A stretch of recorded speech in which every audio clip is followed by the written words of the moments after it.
গণধর্ষণের শিকার হন এই কোরআনের হাফিজা, যার কথা মনে পড়লে আজও কলিজা ছেড়ে কান্না আসে।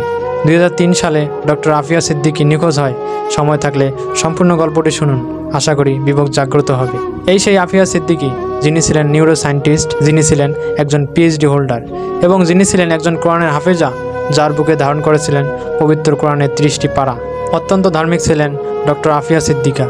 আফিয়া সিদ্দিকা ছিলেন একজন পাকিস্তানি মুসলিম পরিবারের সন্তান। তিনি করাচির উচ্চশিক্ষিত পরিবারে 1972 সালের 2 মার্চ জন্মগ্রহণ করেন। তার পরিবারের সদস্যগণ ছিলেন অনেক ধার্মিক। সব মিলিয়ে বোঝা যায় ডক্টর আফিয়া সিদ্দিকার ধর্মের প্রতি ছিল অত্যাধিক বিশ্বাস এবং ভালোবাসা।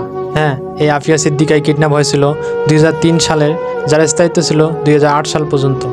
পিএইচডি ডিগ্রিধারী এই মহিলাকে মার্কিন গোয়েন্দা 2009 সালে পাকিস্তানি কর্তৃপক্ষের সহযোগিতায় আল কায়েদার সাথে যোগাযোগ থাকার অভিযোগে পাকিস্তানের করাচির রাস্তা থেকে তাকে 3 সন্তান সহ গ্রেপ্তার করেন।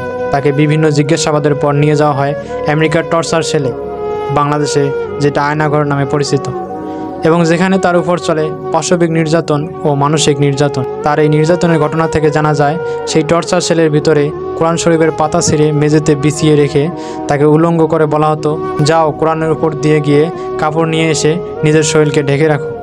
আমেরিকার সেই টর্চার সেলে তাকে বিভিন্নভাবে নির্যাতন ও অত্যাচার চালাতে শুরু করে।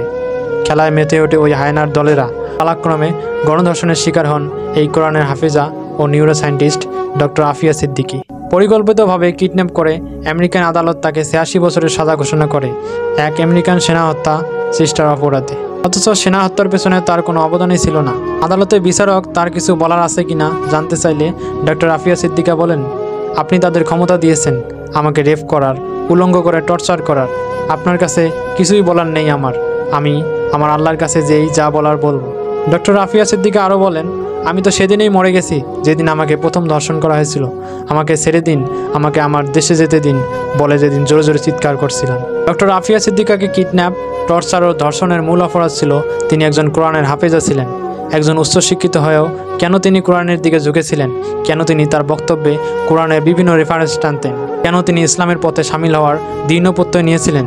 1 বছর নয়, 2 বছর নয়, দীর্ঘ 9টি বছর তাকে একটানা ধর্ষণ করা হয়েছিল ওই অন্ধকার কারাগারে আটকে রেখে। শুধু ধর্ষণ করেই শেষ নয়, এর পাশাপাশি মরণব্যাধি ক্যান্সারের বীজও তার শরীরে পুঁতে দিয়েছিল আমেরিকান নরপশুরা।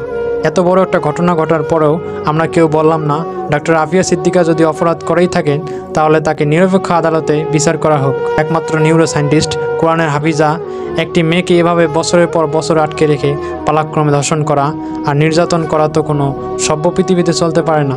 ধিক্কার জানাই এই বিশ্ব মানবতাকে। অবশেষে এত নির্যাতন নিপীড়নের পর বিদায় নিলেন একজন কোরআনের হাফেজা এবং বিশ্বের একমাত্র neuro scientist doctor Afia Siddiqua. এই ছিল ডক্টর আফিয়া সিদ্দিকীর বাস্তব জীবনের নির্মম ইতিহাস। কেমন লাগলো গল্পটি? যদি ভালো লেগে থাকে অবশ্যই সাবস্ক্রাইব করবেন এবং ফেসবুক পেজ হলে ফলো করবেন।